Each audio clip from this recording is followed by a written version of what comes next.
In terms of cultural relevance, there are few series that top Dragon Ball's recognizability, and while there exists a myriad of videos covering its more bombastic and imposing aspects, I wanted to take this month to talk about some of its more subtle and nuanced slices, starting with this week's topic, the Capsule Corporation.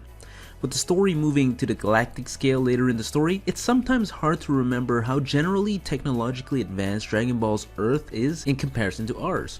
In fact, while it doesn't play too much of a big role in the story due to every other person seeming to have the ability to fly, an average person can get access to the convenience of flight thanks to flying vehicles. However, of all the technologies in the storytelling of Dragon Ball, surprisingly the one who captured my attention as a child were shown quite early on with Bulma's array of tools, the Hoi Poi capsules.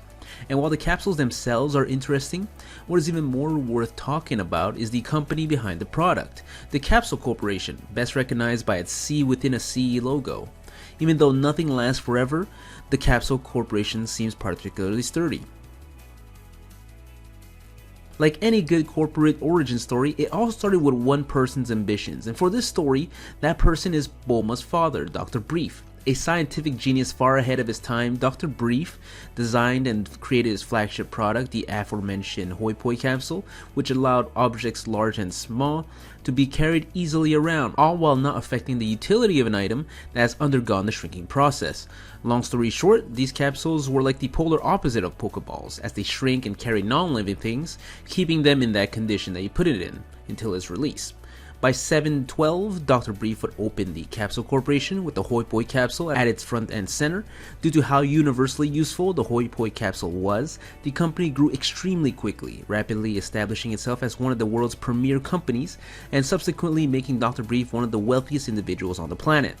As the company grew, it also ended up diversifying, eventually releasing consumer goods for the general public. As Bulma grew older and eventually settled down, the company would have access to not one but two of the brightest minds on the planet, and potentially in the universe. In terms of key figures, a lot of the focus falls onto the Brief family, which most would more colloquially recognized as the Vegeta family, though when it comes to the Capsule Corporation, Vegeta plays little to no part in the organization. The Capsule Corporation's founder and figurehead is Dr. Brief. As a physically small man, Dr. Brief is best known walking around in a lab coat wherever he goes. Although not in any discussion in terms of fighting prowess, Dr. Brief is in the conversation as one of the smartest individuals created. Not only was he the creator of the Hoi Poi capsules, he is often seen tinkering and reverse engineering even the most advanced technologies, usually being the first person people turn to for professional opinion. With the funds and resources at the Capsule Corporation's disposal, and as a result, the Brief family's disposal, incredibly useful but niche technologies were also created, less so for the average Joe, but more for the Dragon Team and their shenanigans, including spaceships and gravity rooms. Not only does Dr. Brief have a high IQ, but he also has a high EQ, or emotional intelligence, as we rarely see him get angry or panic even under the most dire circumstances, such as during the Buu saga, because 1, he knows that there is very few places he could have gone, and 2, even if he did die, he'd probably be brought back with the Dragon Balls. While his prominence started dwindling down as Bulma grew into her own, for a large part of the story, Dr. Brief was the go-to for any technological issue. Although first introduced in the story as fan service and the butt of many dirty jokes, Bulma was shown from the early on to be a bright character, although with her street smarts still needing some work. As the single most important female character in the series, she was the reason Goku was introduced to the greater world out there, and can at times be both brave and adventurous, something that sets her apart from her father, who is a much more sedentary person. With access to the other smartest person in the world as a dad, Bulma would grow to match him by the time she reaches adulthood, and perhaps even surpassing him later on. Assuming that the future flash forwards are to be trusted, Bulma would go on to create technological marvels that would blow anything her father has made out of the water, such as a time machine which allowed the introduction of future Trunks to the main timeline.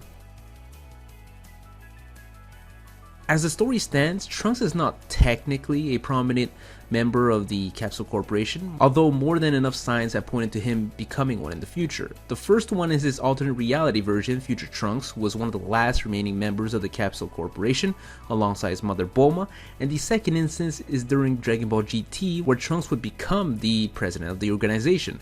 While neither take place in the main timeline, the question really becomes less of an if question, but rather a question of when Trunks will join the corporation or even lead it. Should Trunks go on to lead the Capsule Corporation, not only would he be among the strongest fighters on the planet as the product of Vegeta and Bulma, but he would also be one of the wealthiest people in the world. Almost assuredly, like any other mega corporation, there should be an unbelievably large amount of employees who will take care of marketing or sales, but for the most part during the story itself, we rarely see any other employee outside those already mentioned. What we do know is that the Capsule Corporation does see value in the world's well-being, something I wish non-fictional corporations would agree with, but a story for another time. As such, sometimes they open a bit of their coffers to employ fighters to defend the planet against dangers. Android 18 and to a lesser extent Android 17 are both examples of this, as seen in the Moro arc, where they were paid 10 million zenny, whatever zenny is, to come to the aid of their fellow fighters. Although they probably aren't on the company's payroll per se, they are at the very least contractors. True to their name, the Hoi Poi capsules are by far the most recognizable product, and while for the most part the true genius of the capsule is the technology behind being able to compress items to return to their original working state, a lot of the items that come within those capsules are also mostly Capsule Corporation products. In fact, most capsules and the items that come out of them are actually numbered in the same way that real life products have serial numbers.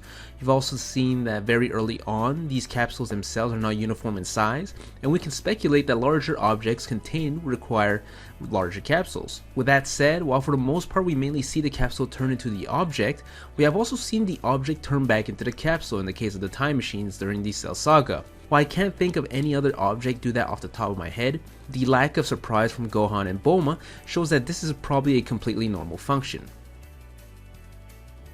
Apart from the capsule, we've also seen a large number of equipment and machinery produced by the Capsule Corporation.